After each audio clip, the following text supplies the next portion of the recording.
off with a question. How many of you have been involved in some sort of arts, whether it be like theater or creative writing or things like that? Okay, cool. How many of you have gone to support things, like gone to an art show, a choir concert, a theater show? Alright, cool. So not only have some of you been impacted by the arts, but you have also impacted the arts. So I'm here to talk about the problem of schools are cutting their art programs budgets or just cutting their art programs in general.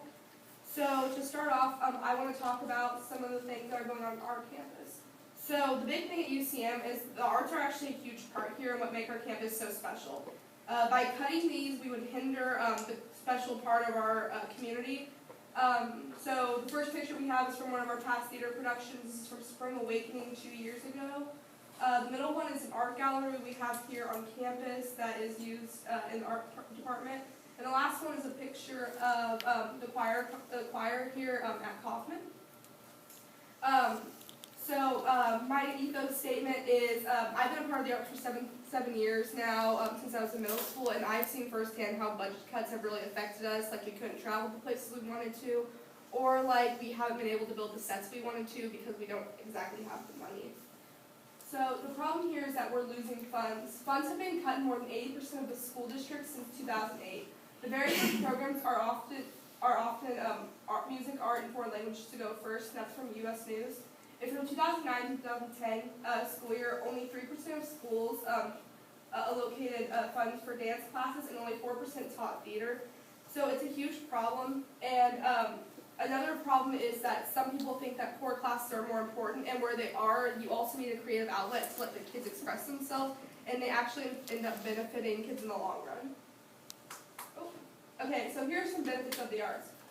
Schools integrating the arts into curriculum as part of comprehensive education reform strategies are documenting positive changes in the school environment and improving student performance, and that's from the NASSA, which is a huge art program.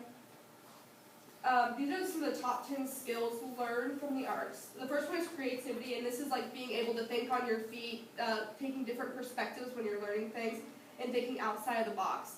The second one is confidence, and this is to be able to convincingly deliver a message and being able to talk on command and in front of a large crowd. The third one is problem solving. This develops reasoning and understanding within a club. The fourth one is perseverance, and in the arts, it's a very competitive world. A lot of it is about what skills you have or need to develop, or like audition processes if you get cut, so you just keep persevering to pursue what you want. The fifth one is focus, and this is just keeping a balance, because most of the time, arts is a second thought to everyone, and so you're also doing that and involving the school, so keeping a balance of schoolwork and doing what you love, and thinking of how you affect a bigger picture, because most of the time in the art world, you're not working alone, you're working as a team, so just seeing how you're going to affect a bigger picture. The sixth one is nonverbal communications. And this is basically being able to break down the mechanics of body language. Most of the time in art, you're not able to just communicate, like whether you're drawing a picture or you're acting and pantomiming, you're not able to verbally communicate, so you have to be able to show that with your body.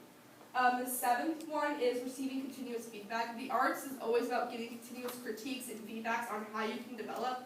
So it helps people learn not to be offended and taking that and using it to better yourself. The eighth one is collaboration. Like I said earlier, you have to work together to accomplish one goal. And the ninth one is dedication. This goes with, most of the time dedication goes with accomplishment, so as soon as you accomplish your goals, you're like, wow, I really put in a lot of time to that. And also you have to be on time to these things, like rehearsals or like you hit deadlines. And you also learn to respect others for also meeting their deadlines. And then accountability. This is so you learn that if you don't do your part, then other people suffer. So if you don't show up to rehearsal on time, then you suffer. Then they suffer. If you don't publish your writing on time, then other people suffer. So those are the 10 top skills, and that's from America's for the Arts. This is all from the U.S. Census Bureau in 2008, surveying public participation of the arts. States with the high arts participation rates also had high rates of well-being. And the top 2 states in creative writing participation is Nebraska and Kansas, and those 2 states are generally in the top 20 overall well-being. And playing a musical instrument was also high in Midwestern states like Kansas, Nebraska, and Minnesota, and they also thrive. This is how it can affect our education. Well-documented national studies using a federal database of over 25,000 middle and high school students. Researchers from the University of California at LA found that students with high arts involvement perform better on standardized achievement tests than those with low arts involvement. Moreover, the high arts involvement students also watched fewer hours of TV, participated in more community service, and reported less boredom in school.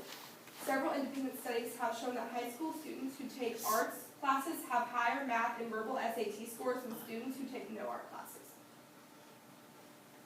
So my conclusion is we talked about why arts are cutting the schools, and that's because they believe that core classes are more important, where we learn more, where skilled students learn while participating, such as the 10 we talked about earlier, and how they impact education. And my call to action is just keep the arts alive and go support. So November 15th through the 19th, we have a production of Raising the Sun here, and there's the ticket information for the link. You can pre-order your tickets. It's $7 for students. The UCM music calendar, go support the choir and watch them sing, or the Gallery of Arts and Design. They have a bunch of events coming up. But basically the way you can do this if you don't know like how to get involved is just Google UCM theater, UCM choirs, and schedules just pop up left and right. So just keep the arts alive.